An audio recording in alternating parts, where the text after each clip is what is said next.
पारस मणि है भी मिलेगा। आपके वंश में जो पितृ देवता है उनको भी उसका फल मिलता है, तभी तो वे क्रोधित होते हैं।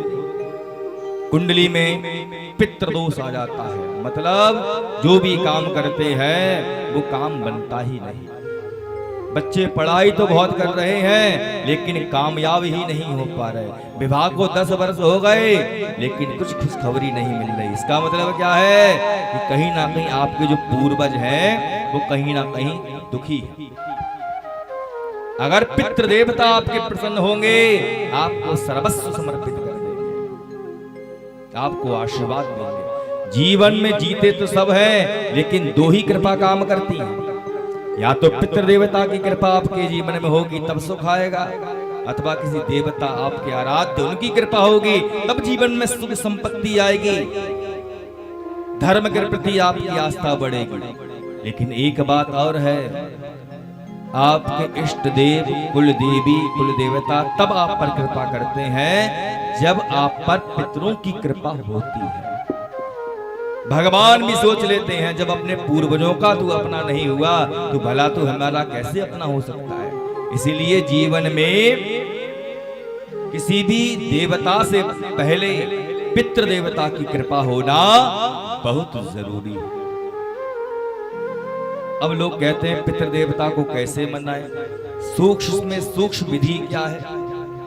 आप तो हरिद्वार जैसे तीर्थ में रहते हैं, यहाँ पर रहकर भी अगर आपके जीवन में पितृदोष रह गया, पितृ लोग नाराज रह गए, तो ये तो ऐसा हो गया कि आपके हाथ में पारस मणि है और आप कंगाल की तरह घूम रहे हैं। आपके पास खजाना है लेकिन आप जो है आप उसका उपयोग ही नहीं कर पा रहे। गंगा जी के तट पर जाओ, खासकर अमावस्या के दिन जाइए, अंजलि भरकर दक्षिण दिशा की तरफ मुंह करके कम से कम 7 बार अंजलि प्रदान कर देना चाहिए। पितृ देवता पूज्यामी कह लो, कितनी देर लग रही है तर्पण करने में। 7 अंजलि भरी और इधर से ये जो हिस्सा होता है दिखाई दे रहा है, नहीं दिखाई दे रहा है, ये जो हिस्सा दिखाई दे रहा है इसे पितृ तीर्थ कहते हैं। जब यहां से जल गिरता है वो पितरों को प्राप्त होता है। गंगा जी के तट पर जाओ, अंजलि भरो, ऐसे करके निकाल दो, पितृ देवता पूज्यामी, तो आपके जो पितृ देवता जो है वो तृप्त होते रहे। अथवा गंगा जी के तट पर जो पीपल का पेड़ हो वहां पर जल चढ़ाओ और वहां पर कम से कम 7 दीपक जलाओ। एक बात ध्यान रखना, हम गए थे कल घूमने के लिए, मेरे सारे दीपक पड़े हुए थे, सबकी दुर्दशा हो रही थी। कोई इधर घूम रहा है दीपक, उधर घूम रहा है। दीपक बेचारे रो रहे थे कि गुरुजी कुछ बताना, वहां पर जाकर हमारी दुर्दशा ना हो। दीपक कभी भी जलाओ, या तो पीतल का हो, चांदी का हो, सोने की तो खैर गुरुजी इतनी व्यवस्था नहीं, और है भी तो डर लगता है कोई दीपक लेके चंपत ना हो जाए।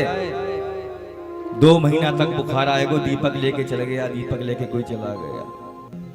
इसीलिए कभी भी गंगा जी के तट पर दीपक जलाने का कभी मन हो तो मिट्टी का नहीं, क्योंकि आप जलाकर जाते हो, फिर क्या होता है दीपक का, कभी किसी के पैर के नीचे आता है तो कभी किसी के पैर के नीचे आता है, उसकी दुर्दशा ही होती है। अब विचार करिए, भगवान ने विवेक दिया है, बुद्धि दी है, अगर वो दीपक आप आटे का बनाकर जलाओगे तो किसी के पैर के नीचे आएगा क्या? बताइए, किसी ना किसी जानवर, किसी ना किसी पक्षी के पेट में पहुंचेगा वो आटा, उसकी दुर्दशा नहीं होगी। और आटे का दीपक जो जलाते हैं उनका मन जो होता है पवित्र हो जाता है। तभी तो कहते हैं जैसा खाएगा अन्न, अन्न का संबंध तन से होता है। इसलिए कभी भी दीपक जलाना पड़े पीपल के पास में अथवा नदी के तट पर तो मिट्टी के दीपक नहीं, आटे के दीपक जलाइए, ताकि जलाने के बाद उस दीपक की दुर्दशा ना हो। एन केन प्रकारेण गया जी में भी एक बार नहीं, कईयों बार हमने पिंडदान कर दिया, थान भी बनवा दिए, नारायण शिला पर भी पूजा करा दी, सब कुछ कर दिया। अगर फिर भी आपके पितृ देवता आपके सामने आकर स्वप्न में आकर आपसे कुछ मांगे, अथवा परेशान हो, रोए पितृ देवता। हमने तो ऐसे ऐसे देखे पितृ देवता के सामने आकर बात करते, हमें ये चाहिए, मांग भी लेते। जब किसी भी अवस्था में पितृ देवता आपके मान नहीं रहे हो, प्रसन्न नहीं हो रहे हो, तो क्या करें? तो बंधुओं, गायत्री जप है, तर्पण है, पिंडदान है, त्रिपिंड श्राद्ध है, नारायण बलि है, न जाने कितने और कर्म भी हैं पितरों को मनाने के। लेकिन सबसे अंतिम में क्या कर्म है? कैसा भी पितृ हो, धुंधकारी से भी बड़ा क्यों ना पुत्र हो, किसी चीज से, किसी पूजा पाठ से नहीं मान रहा हो पितृ आपके, तो क्या करें? पितरों के लिए श्रीमद् भागवत महापुराण। ऐसा मैं इसलिए नहीं कह रहा हूं कि मैं ये कथा कहता हूं, लेकिन वास्तविकता क्या है, सच्चाई क्या है, उस पर मैं आप बल देता हूं। श्रीमद् भागवत महापुराण जो है वह पितरों के लिए अत्यंत प्रिय है। चाहे कितने भी पितृ देवता नाराज हो, आपसे अप्रसन्न हो, लेकिन भागवत की कथा को विधि विधान के द्वारा श्रवण कराने से पितृ देवता जो हैं वो प्रसन्न हो जाते हैं। अब प्रश्न उठता है कि भागवत कथा कराएं किनसे? भागवत कथा कराने का अधिकारी कौन है? और भागवत कथा